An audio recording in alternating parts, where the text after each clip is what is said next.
সশস্ত্র বিদ্রোহীদের সংঘর্ষের জেরে টেকনাফে পালিয়ে এসেছে মিয়ানমার সীমান্তরক্ষী বাহিনীর আরো ১৩ সদস্য। বিষয়ে বিস্তারিত জানাতে কক্সবাজার থেকে আমাদের সাথে যোগ দিয়েছেন শর্মী আজিম নিহাদ। আজিম,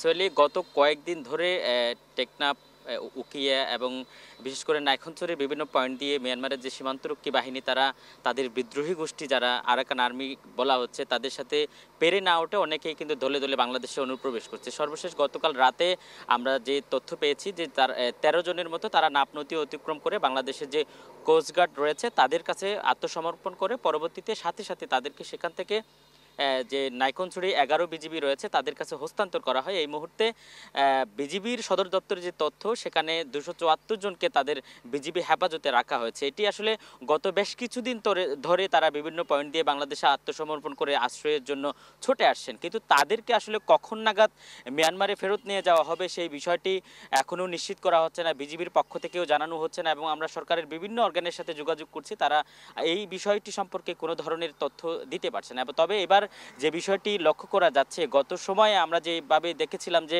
মিয়ানমারের বিজেপি সদস্যদের আত্মসমর্পণ বলি বা অনুপ্রবেশ বলি, এটিকে কেন্দ্র করে যে ধরনের ছবি বা ভিডিও করা যেত এখন কিন্তু সেটি আসলে করতে দেওয়া হচ্ছে না। নানা ধরনের সীমাবদ্ধতার মধ্য দিয়ে কাজ করতে হচ্ছে। তারপরেও তাদেরকে কখন ফিরে নেওয়া তাদেরকে কখন মিয়ানমারে ফেরত নেওয়া হবে সে বিষয়টি এখন কক্সবাজারের মানুষ আসলে চেয়ে আসছে।